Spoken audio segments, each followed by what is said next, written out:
لم تغفر لنا وترحمنا لنكونن من الخاسرين ربنا يا ربنا يا ربنا মাফ করে দাও আমাদের সব গুনাহ রব্বানা ইয়া রব্বানা মাফ করে দাও দুনিয়াবাসীর সব গুনাহ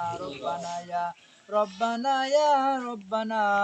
মাফ করে দাও পিতা মাতার সব গুনাহ মাফ করে সব গুনাহ রব্বুল আলামিন পরাধিকার বিনিয়াজ আল্লাহ চেয়ারম্যান সাহেব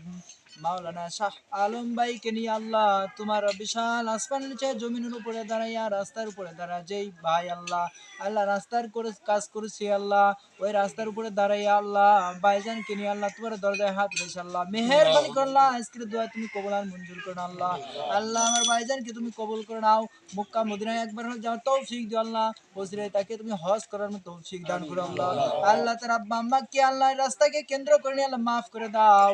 আল্লাহ তারা তোমার আল্লাহ তারা আব্বাজানকে আল্লাহ তুমি মাফ করে দাও তার আম্মাজানকে তুমি মাফ করে দাও আল্লাহ চেয়ারম্যান সাহেব আল্লাহ অনেক আকাঙ্ক্ষা আকাঙ্ক্ষা নিয়ে আল্লাহ অনেক সুন্দর সুন্দর কথা বলেছে আল্লাহ আল্লাহ তার কথাগুলো তুমি আল্লাহ প্রাধান্য দিয়ে আল্লাহ তাকে তুমি মাফ করে দাও আল্লাহ আল্লাহ তুমি মক্কা মদিনা মুসাফির বানিয়ে দাও আল্লাহ আল্লাহ রাস্তাকে কেন্দ্র করে আল্লাহ আমার ভাইজানকে আল্লাহ অনেক সুন্দর সুন্দর অনেক কাজ করার তৌফিক দিয়ে দিও আল্লাহ উপকারে আছে গরমের তৌফিক দিও আল্লাহ রব্বুল আলামিন আল্লাহ এই যে স্থান থেকে আল্লাহ অনেক বড় বড় স্থানে তুমি আল্লাহ আমার ভাইজানকে তুমি কবুল করুন আল্লাহ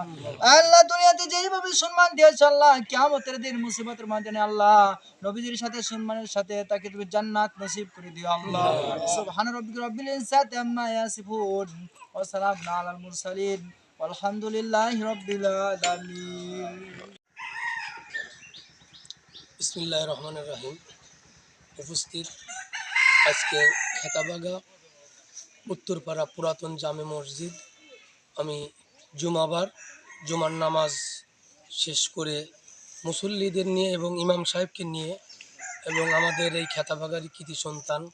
আবু সাইদ ভাইকে নিয়ে আমি যে রাস্তাটি নির্মাণ করে দিয়েছি হেরিম্বম রাস্তা এইচবিবি রাস্তা এই রাস্তাটি দীর্ঘদিন এই মসজিদের মুসল্লি এবং ইমাম সাহেব সহ এই খেতাবাগা পুরাতন মসজিদের যারাই এখানে নামাজ কালাম আল্লাহ তাআলার ইবাদত বন্দেগী করেন এই মানুষগুলো অনেক কষ্ট ভোগ করত। বৃষ্টি হলে এই রাস্তা দিয়ে কাদা হয়ে যেত